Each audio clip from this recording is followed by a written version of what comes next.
ያልተሄደበትን አዲስ መንገድ የሚተልም ነው።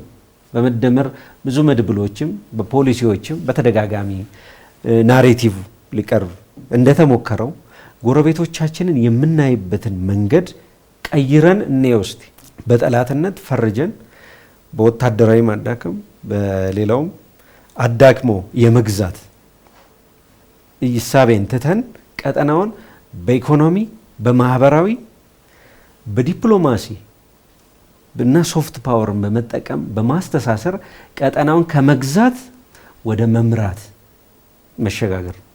ኢትዮጵያ የቀጠናው ትልቅ ሀገር ነች። ማንም ሊጠይቀው የሚችል ጉዳይ አይደለም። የተፈጥሮ ሀቅ ስለሆነ ማለት ነው። ሰፊ የቆዳ ስፋት፣ ሰፊ ህዝብ፣ ሰፊ ኢኮኖሚ፣ ሰፊ ታሪክ ያላት ሀገር ነች። ከነዚህ ጎረቤቶቿ ጋር ደግሞ በህዝብ በመሬት በማህበራዊ ትስስር እና በኢኮኖሚ ግንኙነትም የተሳሰረች ነች።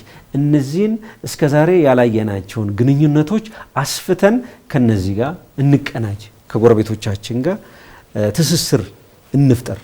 ከዛ ጦርነት ሊመጣባቸው የሚችሉ ስጋት ሊመጣ የሚችልባቸውን እድሎች እናጥብብና እንሂድ የሚለው እሳቤ ነው እንግዲህ ከለውጡ በኋላ ለመተግበርና ለመሄድ የተሞከረው።